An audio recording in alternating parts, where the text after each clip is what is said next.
Before we start, tell me where you're listening from in the comments. Maybe you're carrying anger about something that happened years ago.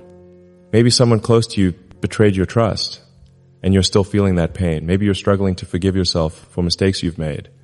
Maybe you've heard that you should forgive, but you don't understand why or how. This conversation is for you. I want to talk about forgiveness today. Not because I'm perfect at it, I'm not. Not because it comes easily to me, it doesn't.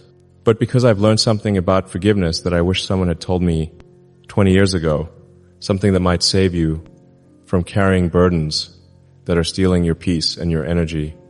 Most people think forgiveness is about being nice to people who hurt you. That's not what forgiveness is. Most people think forgiveness means forgetting what happened or pretending it doesn't matter. That's not what forgiveness is either. Today I'm going to tell you what forgiveness actually means, why it's one of the hardest things any human being can do, and why it might be the most important skill you ever develop. Not for other people's sake, but for your own. Because here's what I've learned. Unforgiveness is like drinking poison and expecting the other person to die. The person who hurt you might be sleeping peacefully while you're lying awake at night, replaying what they did. They might have moved on with their life while you're stuck in the past, rehearsing conversations you'll never have. Forgiveness isn't about them. It's about you. It's about your freedom, your peace, your ability to move forward with your life. Let me tell you about a betrayal that I carried for years. Someone I trusted completely, someone I considered a close friend, made decisions behind my back that cost me not just money, but credibility, relationships, and years of work. They had their reasons. They thought they were doing what was best, but they never asked me. They never gave me a chance to respond. They just acted. And I found out after the damage was done. For a long time, I was angry. Not just disappointed, angry. I would replay conversations in my head, imagining what I should have said. I would think about all the ways they had wronged me, all the opportunities I had given them, all the trust I had placed in them. I would construct elaborate fantasies about confronting them, about making them understand how much they had hurt me. This anger felt justified. It felt righteous. After all, I was the wronged party. I had been betrayed by someone I trusted. Didn't I have a right to be angry? Yes, I did. But having the right to be angry and choosing to stay angry are two different things. The anger was eating me alive. Not because it was wrong to feel it initially, but because I was feeding it every day. I was rehearsing the offense over and over, keeping it fresh, keeping it alive. I was letting someone who had already taken so much from me continue to take my peace, my energy, my ability to think clearly about other things. I realized that my anger was hurting me more than it was hurting them. They had moved on with their life. They probably rarely thought about what had happened. But I was thinking about it every day, multiple times a day. I was giving them free rent in my head, and they didn't even know they were living there. That's when I started to understand what forgiveness really is. Before I tell you what forgiveness is, let me tell you what it's not, because I think a lot of people avoid forgiveness because they misunderstand what it means. Forgiveness is not forgetting. You don't have to pretend that the thing that hurt you never happened. You don't have to erase it from your memory or act like it doesn't matter. Some things should be remembered not to nurse grudges, but to learn lessons and protect yourself from similar situations in the future. That forgiveness is not excusing. You don't have to say that what the person did was okay or understandable or justified. Wrong is still wrong, even after you forgive it. Forgiveness doesn't change the facts of what happened. Forgiveness is not reconciliation. You can forgive someone without trusting them again. You can forgive someone without having a relationship with them. You can forgive someone without even telling them you've forgiven them. Forgiveness is an internal process that doesn't require the other person's participation. Forgiveness is not weakness. It's not letting people walk all over you or being a doormat. It's not saying that you're okay with being treated badly. You can forgive someone and still set boundaries. You can forgive someone and still protect yourself from future harm. Forgiveness is not immediate. It's not a switch you flip or a decision you make once and then it's done. For big hurts, forgiveness is usually a process that takes time. You might have to choose to forgive the same offense multiple times as different aspects of it surface in your memory and emotions. So If forgiveness isn't any of those things, what is it? Forgiveness is the decision to stop using someone's past mistakes as weapons against them in your mind. It's choosing to release your right to revenge, your right to punishment, your right to keep score. It's saying, what you did was wrong and it hurt me, but I'm not going to carry this anymore. I'm not going to let what you did continue to control my thoughts, my emotions, my peace. Forgiveness is fundamentally about your freedom, not their absolution. Think about it this way. When you hold on to anger and resentment, you're essentially letting the person who hurt you continue to hurt you every day. Every time you replay the offense in your mind, every time you feel that surge of anger, every time you imagine what you would say to them if you had the chance, they're hurting you again, even if they're not even aware you exist. Forgiveness is saying, I'm not going to let you hurt me anymore. What you did was wrong, but I'm taking back my power. I'm choosing peace over revenge, freedom over resentment. But here's the thing that makes forgiveness so difficult. It feels like you're letting them off the hook. It feels like you're saying what they did was okay, even though that's not what you're saying at all. Forgiveness goes against our natural instincts in several ways. It feels unfair. Our sense of justice says that people who do wrong should face consequences. When we forgive, it can feel like we're letting them escape the punishment they deserve. But here's the reality. Your anger is not punishing them, it's punishing you. Withholding forgiveness doesn't create justice. It creates more suffering, and most of that suffering is yours. It requires us to give up control. When we're angry, we feel like we're doing something about the situation. We're holding the person accountable in our minds. We're making sure they don't get away with what they did. Forgiveness requires us to accept that we can't control other people. We can't force them to acknowledge our pain, and we can't make them into different people than they are. It asks us to absorb pain instead of passing it on. Our natural instinct, when we're hurt, is to hurt back. Forgiveness means choosing to absorb the pain and stop the cycle, rather than finding ways to make the other person suffer too. This goes against everything our emotions tell us to do when we're wounded. It requires us to release the story we tell ourselves. Often, our anger is tied up with a narrative about who we are and who they are. We're the victim, they're the villain. We're good, they're bad. We're right, they're wrong. Forgiveness requires us to hold a more complex view where both people are flawed human beings who make mistakes. For me, forgiveness has been a process, not an event. Here's what that process has looked like. First, acknowledging the hurt. I had to stop pretending that what happened didn't matter or that I was fine. I had to admit, at least to myself, that I was hurt, that I was angry, and that these feelings were affecting my life. Second, understanding the cost of unforgiveness.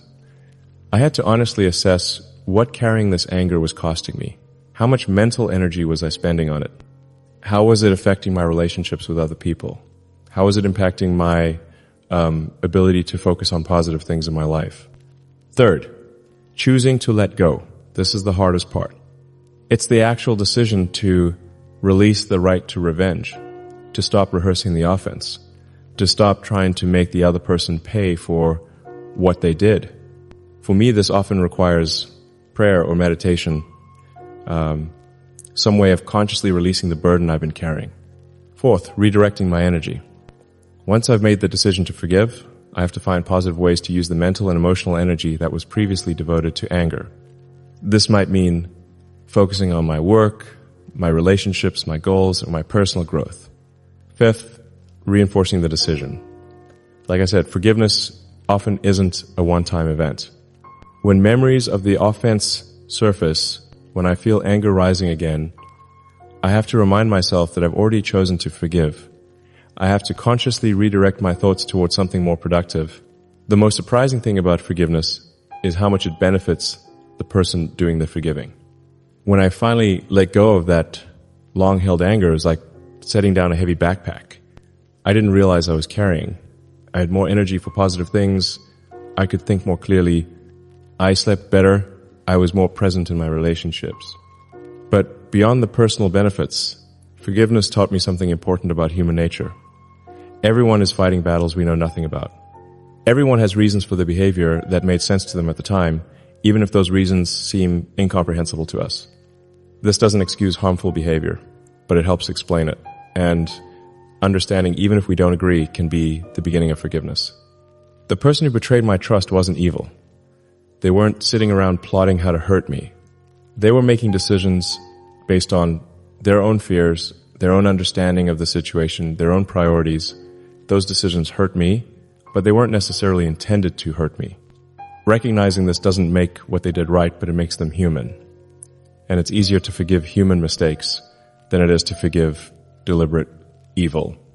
One thing I haven't talked about yet is self-forgiveness, which might be even harder than forgiving others. We all carry regrets, things we did that hurt people we care about, opportunities we missed because we were afraid or unprepared, words we said in anger that we wish we could take back, decisions we made that seemed right at the time but turned out to be wrong. The tendency is to replay these mistakes over and over, to punish ourselves with guilt and shame, to tell ourselves that we should have known better, should have been better, should have done better. But self-forgiveness follows the same principles as forgiving others. It's not about excusing your mistakes or pretending they don't matter. It's about learning from them and then choosing to move forward, rather than staying stuck in the past. I've made mistakes that hurt people I love. I've made business decisions that cost people their jobs. I've said things I regret and done things I wish I could undo. For years, I carried guilt about these mistakes, replaying them in my mind, wondering how things might have been different if I had made better choices. But I've learned that self-condemnation doesn't help anyone. It doesn't undo the past. It doesn't help the people who were hurt, and it doesn't make me a better person in the future. If anything, it makes me less capable of making good decisions going forward because I'm operating from a place of guilt and fear rather than wisdom and confidence. Self-forgiveness means acknowledging that you're human, that humans make mistakes, and that the best thing you can do with past mistakes is learn from them and do better in the future. I think forgiveness is fundamentally a spiritual act, whether you're religious or not. It requires us to act against our natural instincts, to choose love over hate, peace over conflict, hope over despair.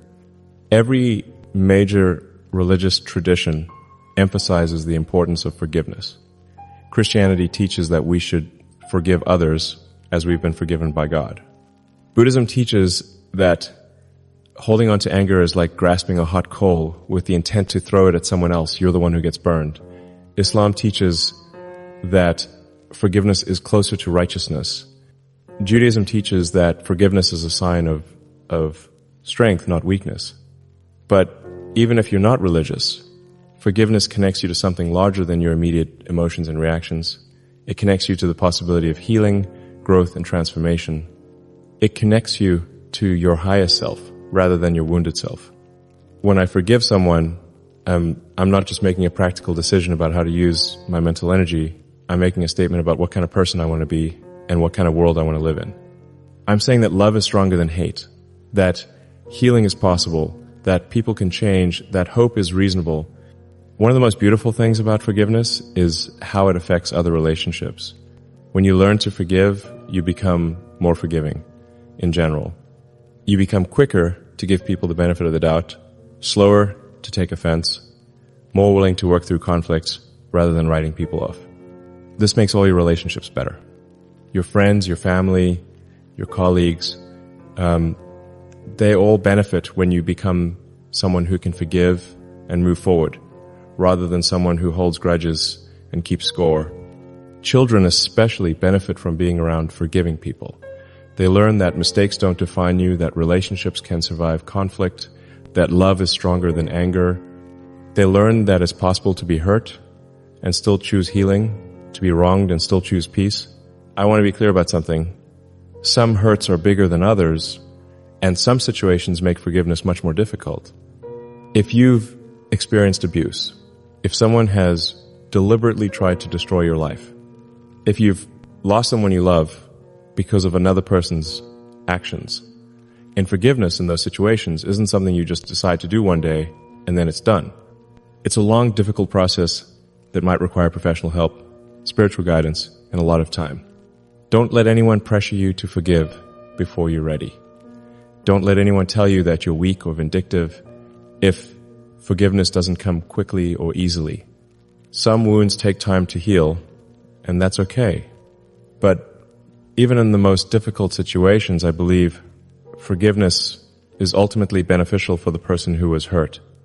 Not because it's easy, not because it's quick, and not because the person who caused the hurt deserves it, but because carrying that level of anger and pain indefinitely will destroy your ability to experience joy, peace, and love. If you're struggling to forgive someone, here are some practical steps that have helped me. Start small. Don't try to forgive the biggest hurt first. Practice forgiveness on smaller offenses, the driver who cut you off, the friend who was late, the colleague who took credit for your idea. Build your forgiveness muscles on easier situations. Write a letter you never send. Sometimes it helps to write out everything you want to say to the person who hurt you. Get all your anger and pain on paper. Then, when you're ready, throw the letter away as a symbolic act of releasing those feelings. Practice empathy. Try to understand why the person might have acted the way they did. This doesn't excuse their behavior, but it can help you see them as a flawed human being rather than a monster. Focus on your own healing. Instead of waiting for an apology that might never come, focus on what you need to heal and move forward. This might include therapy, spiritual practices, physical exercise, creative expression, or building stronger relationships with people who do treat you well. Remember that forgiveness is a choice you make for yourself. You're not forgiving because the other person deserves it. You're forgiving because you deserve peace. At the end of the day, forgiveness is a choice. You can choose to hold on to anger, resentment, and pain. You have that right. You can choose to replay offenses in your mind, to nurse grudges, to wait for people to get what you think they deserve. But I want you to consider the cost of that choice. What is unforgiveness costing you in terms of your mental energy, your emotional health, your relationships, your ability to be present for the good things in your life? And I want you to consider the alternative. What would your life look like if you could release the anger you're carrying? What would be possible if you could redirect the energy you're spending on resentment towards something positive and constructive? Forgiveness doesn't mean you become a doormat. It doesn't mean you trust people who haven't earned your trust. It doesn't mean you forget important lessons or fail to protect yourself from future harm. It just means you stop letting past hurts control your present happiness. The person who hurt you doesn't have to change for you to be free. They don't have to apologize. They don't have to acknowledge what they did. They don't have to become a better person. Your freedom isn't dependent on their choices. It's dependent on yours. You can choose forgiveness. You can choose peace. You can choose to stop drinking the poison and expecting someone else to die. It won't be easy. It might be one of the hardest things you ever do, but it might also be one of the most important things you ever do. Not for anyone else, but for yourself. Because you deserve to be free. You deserve to live without the weight of anger and resentment dragging you down. You deserve to use your energy for building something beautiful rather than maintaining something bitter. The choice is yours.